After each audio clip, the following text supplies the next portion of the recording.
orang pegang Quran tuh harus berwudu nggak? Harus suci nggak? Saya mau nanya, para sahabat juru tulis Al-Quran ketika dipanggil Rasul, tulis datang. Ketika mereka suruh nulis Al-Quran, mereka wudu dulu nggak? Nggak kan? Iya kan? Sudah paham? Ditulisnya di mana? Belum ada kertas, Bung. Yuk kita belajar antropologi dulu ini. Tahun 571 Nabi lahir itu sudah ada apa di Jazirah Arabia? Tenda-tenda yang terbuat dari kulit kambing berpindah-pindah mencari ladang rumput yang kering itu. Ya, hidupnya tidurnya masih di tanah. Gudalnya masih tebal, belum kenal sikat gigi. Perempuannya juga belum pakai celana dalam, belum ada. Celana dalam dari kulit ya lecet semua.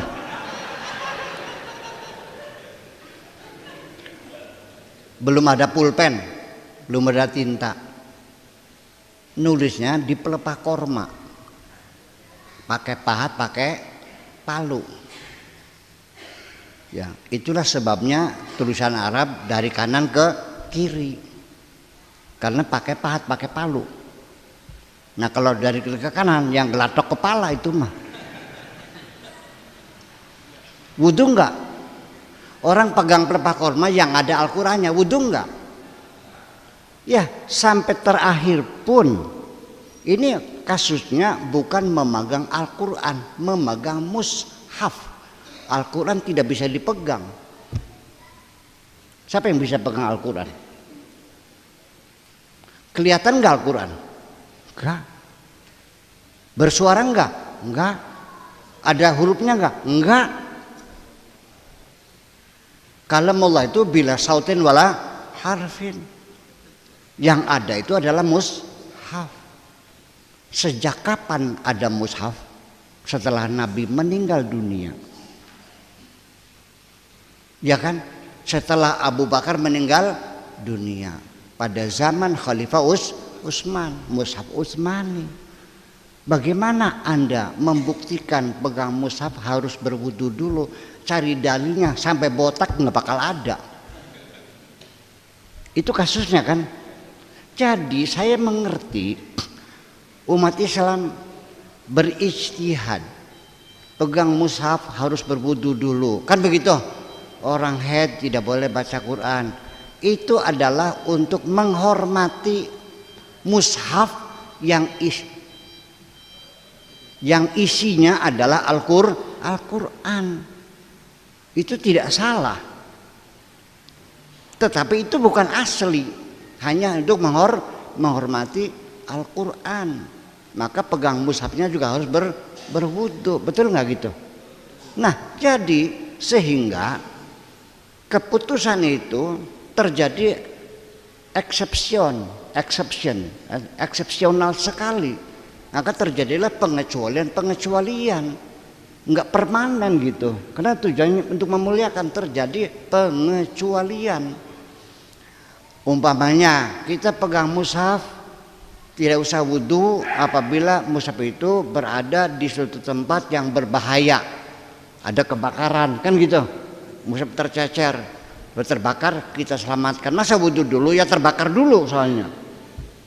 Ya kan? Kemudian juga orang bekerja di percetakan yang mencetak Al-Quran. Pegawainya suruh wudu semua gitu.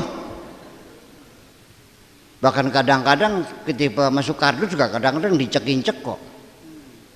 Nyusunnya kan tinggi kan udah pakai klip ya, digotong-gotong kadang-kadang. Betul nggak begitu? Nah itulah jadi persoalan.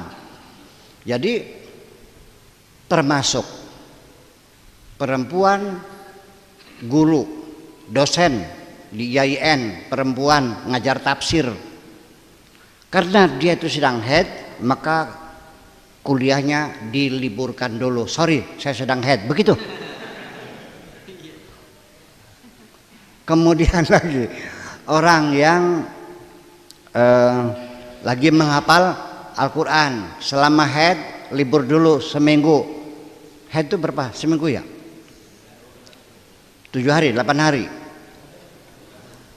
Hafalan Quran itu tidak boleh berhenti.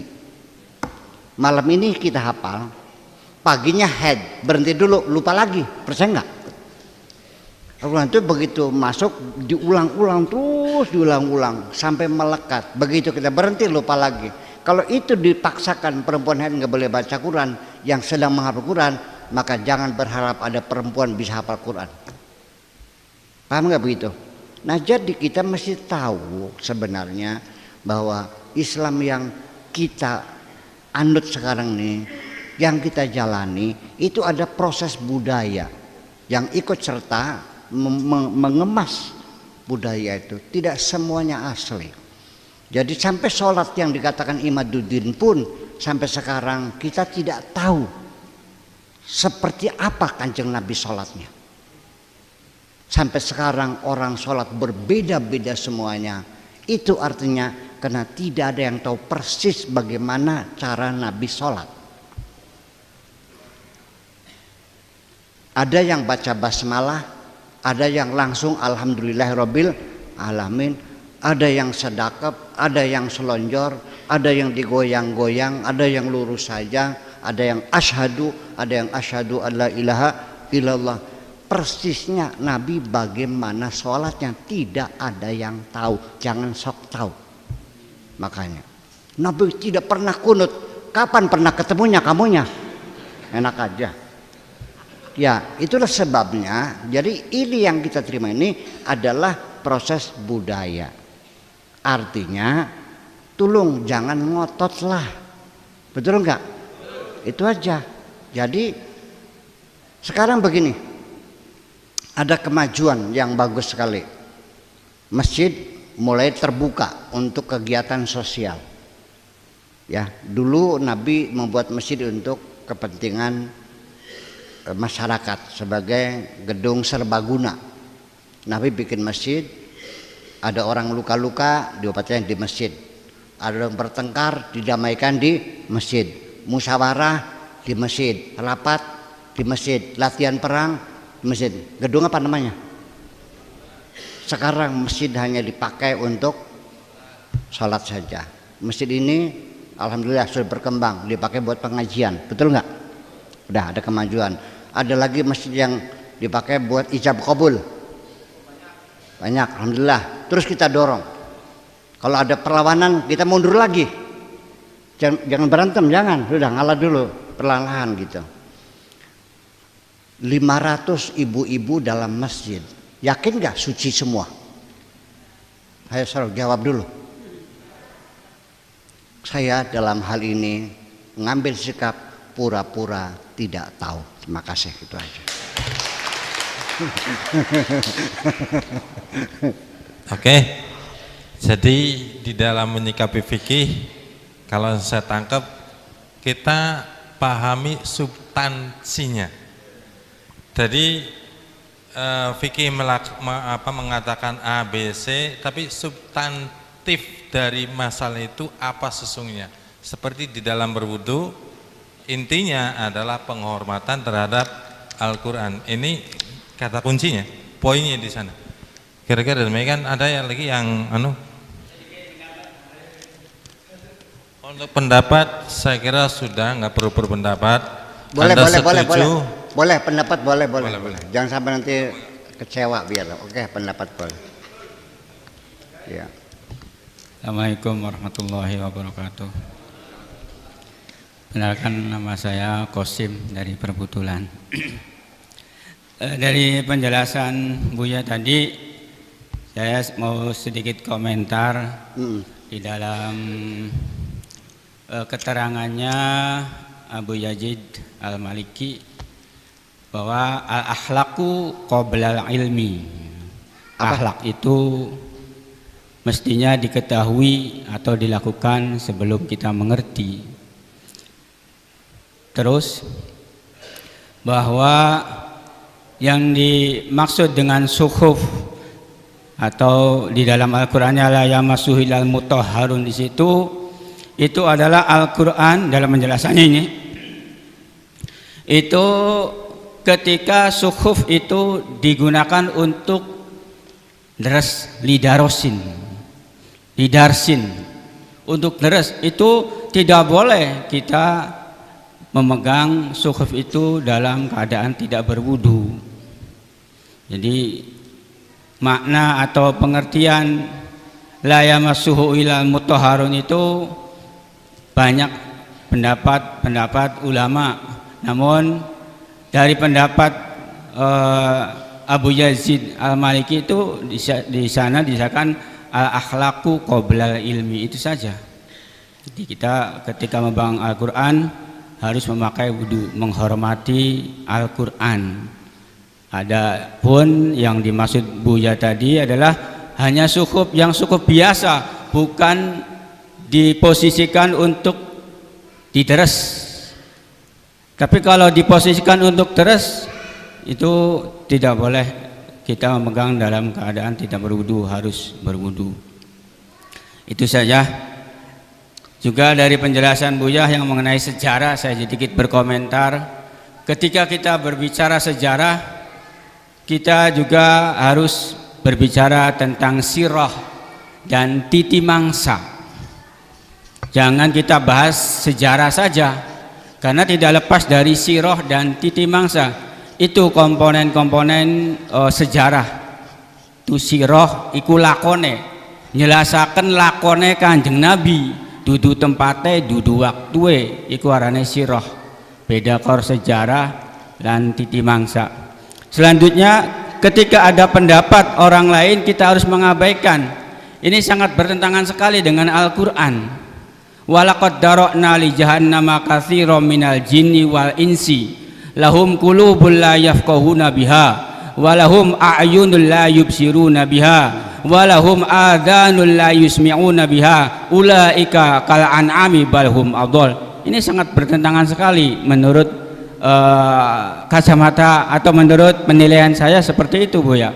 Jadi ketika ada pendapat, ada masukan, justru kita jadikan pelajaran sebagaimana kisah atau sejarah yang diterangkan oleh Buya tadi. Itu Al-Quran kan laqad kana fi qasasihim ibratun liulil albab wa kullan naqussu 'alaika naba'ahum min amba'ir rusul ma nusabbika fihi fuadak. Ini banyak sekali bahwa kita itu harus selalu mengingat sejarah. Al-Quran itu sejarah, hadis itu sejarah, masa kita abaikan? Justru ada kecenderungan ayat Al-Quran bahwa kita harus ingat sejarah. Wallahu akhrajakum min butuni ummahatikum la ta'lamuna syai'ah. Itu ada indikasi bahwa kita harus ingat sejarah. Kalau kita tidak mengingat sejarah, apa nanti yang akan kita lakukan? Apa yang akan kita nanti pelajari? Itu prinsip Al-Quran, ibratun laqad kana fi qisasihim ibratun, bahkan diqayyidi liulil albab. Itu saja. Maaf dari saya. Assalamualaikum warahmatullahi wabarakatuh. Pak Arif, tolong pertanyaan difokuskan. Enggak ada pertanyaan, dia punya pemahaman sendiri. Oh, hanya komentar yang berbeda dengan pemahaman Buya. Kalau saya komentari, ya pemahaman Anda, silakan pemahaman Anda, nanti Anda sampaikan. Kira-kira ada enggak kira-kira jamaah yang kemudian ingin mendengarkan pemahaman dari Ustadz Qasim ini? Nanti boleh kita kumpul lagi. Nanti besok ingin mendengarkan pemahaman dari Ustadz Qasim tentang tadi. Aduh, panjang sekali. Mungkin saya kira ya nanti saya jadi mungkin barangkali dikiranya jawaban saya itu dari otak saya, artinya tidak ada landasan kitabnya ada. Nanti saya usul saja, Buya. Ini karena maaf barangkali ini level lebih tinggi, jadi lebih baik berhadapan langsung saja. Jam-jaman silahkan. Itu lebih takut nggak nyangkut, takut nggak nyampe lah. Ya. Setuju nggak ini? Oke. Yang kedua, atau kedua, ini karena yang punya pendapat, maka silahkan kumpul. Kapan kumpulkan akan menyampaikan pendapat demikian. Karena punten ya, saya juga banyak berbeda dengan Buya. Dalam bahasa masalah saya sering berdebatan dengan Buya, tetapi kita juga menghargai ini, ingin mereka kita ini datang ingin mendengarkan ilmu dari Buya, begitu saja. Oke. Nanti kalau punya keinginan ingin mendengarkan ilmu dari Ustadz Qasim, ya ayo mari kita bareng-bareng datang lagi. Itu kita biar jangan mengganggu yang lain. Tolong Pak Arif, saya tidak akan membantahnya. Memang ini perlu, jangan sampai saya pulang perlu dirasanya ningguri. Ya kan gitu, itu penting sekali. Saya tidak akan membantah, tapi saya mau nanya. Kalau ada orang yang meyakini bahwa pegang Quran tidak perlu berwudu lagi, langsung baca Quran nggak wudu lagi, salah nggak?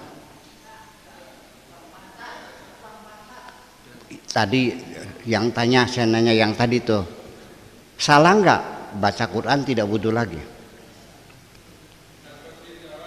Jawab dong. Tidak wudu lagi? Ya. Oh kurang ya, berarti masalah akhlak ya. Berarti boleh kan? Ya berarti boleh kan? Boleh atau tidak? Haram atau halal? Halal ya sudah, berarti sama dong. Kalau itu nggak ada beda kan? Nun?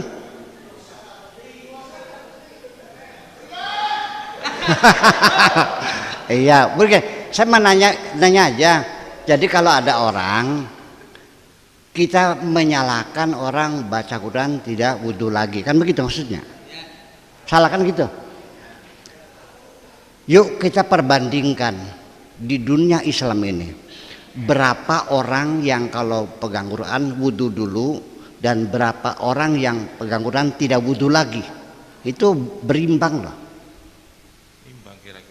Jadi maksud saya, tolong jangan menyalahkan, merendahkan orang yang meyakini bahwa baca Quran tidak perlu wudu lagi. Tolong saling menghormati lah gitu.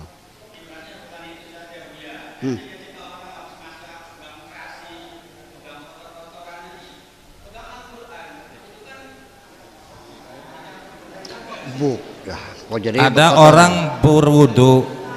Nanti pertanyaan lebih berkembang. Ada orang berwudu, punya wudu, pegang terasi, bahkan boleh jadi pegang najis sekalian. Kan dia sudah wudu. Nanti pegang Quran. Nah itu dari sisi makannya tadi selesai. Tadi pegang Quran. Tadi makanya kontennya, substansinya adalah penghormatan kepada Al-Quran. Bagaimana menghormati Al-Quran itu kemudian memiliki multi tafsir. Itu konten substansinya adalah bagaimana menghormati Al-Quran. Lah kemudian memahami Al-Quran, menghormati Al-Quran itu kemudian tafsir Imam Syafi'i diantaranya harus berwudu kalau untuk memegang. Saya kira lebih bagus, lebih tepat nanti bertemu langsung. Ini maaf, bukan kita menolak. Bagus, ini bagus. Lebih baik bertemu langsung. Kalau bisa sekarang nih, habis ini bisa ada acara enggak? Buya langsung pulang. Sebentar deh, beri kesempatan dulu. Ini untuk mendapat wawasan juga ya. Saya izinkan saya untuk menjawab. Ini orang yang mengatakan pegang Quran harus berwudu, itu ada dalilnya kan? Dalilnya mana? La yamassuhu ilal mutahharun. Yuk kita urai dulu sekarang. Kita urai dulu. La yamassuhu ilal mutahharun. Kita baca dulu dari ayat selengkapnya. La uqsimu bimawaqi'an nujum wa innahu laqasamul law ta'lamuna azim innahu laqur'anu Karim fi kitabim maknun. Quran Karim yang ada di kitabil maknun, yang ada di lauh mahfud. La yamassuhu ilal mutahharun. Yuk kita baca selengkapnya. Bima waqi'in nujum. Ini di tafsir-tafsir itu adalah orbit-orbit bintang. Ya kan? Koreksi saya, an-nujum di sini bukan bintang. Artinya nuzilal Qur'anu munajjaman.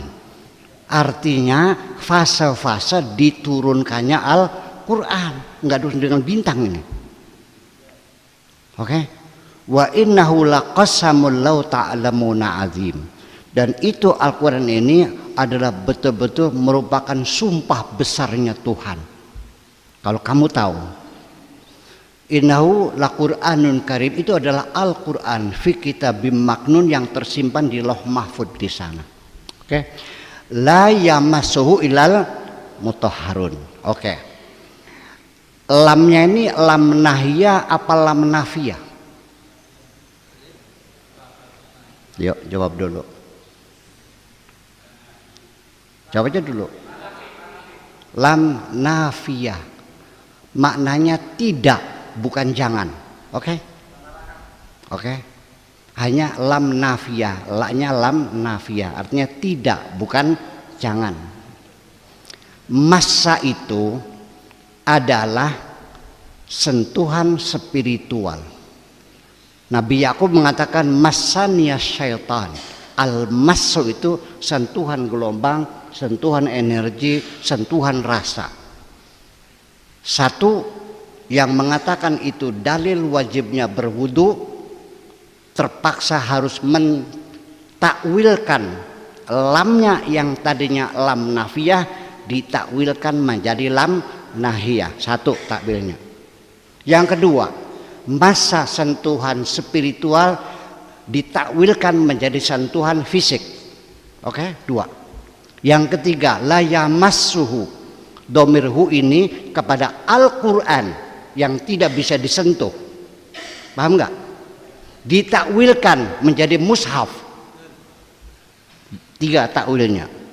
Ilal mutahharun ditakwilkan menjadi isim fa'il. Ilal mutahhirun 4. Al mutahhirun ditakwilkan al mutatahhirun 5. Ini satu ayat ditakwilkan 5 kali. Maknanya itu bukan dalil, dipaksakan jadi dalil. Sudah paham? Untuk lebih jelas nanti kita berdua saja. Oke. Ya, oke. Ini masalahnya banyak pertanyaan. Nanti selanjutnya, sebentar lagi, jangan salah paham lagi. Saya sepakat dengan Anda bahwa berwudu dalam rangka menghormati Al-Quran. Sehingga saya bermazhab Syafi'i. Dan saya bersumpah wallahi, saya pegang Quran berwudu, tapi saya jangan mengkhianati pikiran saya. Oke? Oke. Saya konsekuen. Dan ketika saya menghormati Quran, tidak terbatas hanya berwudu saja. Ketika saya baca Quran, ketika mulut saya bau, saya sikat gigi dulu. Demi menghormati Quran, ketika saya pegang mushaf, tangan saya kotor, saya bersihkan dulu. Ketika saya menghadap ke utara, demi menghormati Quran, saya bergeser menghadap kiblat. Oke? Demi menghormati Al-Quran, saya tidak menaruh Al-Quran di atas telapak kaki saya sambil bersila. Saya taruh di meja. Demi menghormati Quran, meja yang kotor saya bersihkan dulu. Masih kurang berapa lagi? Terima kasih. Assalamualaikum.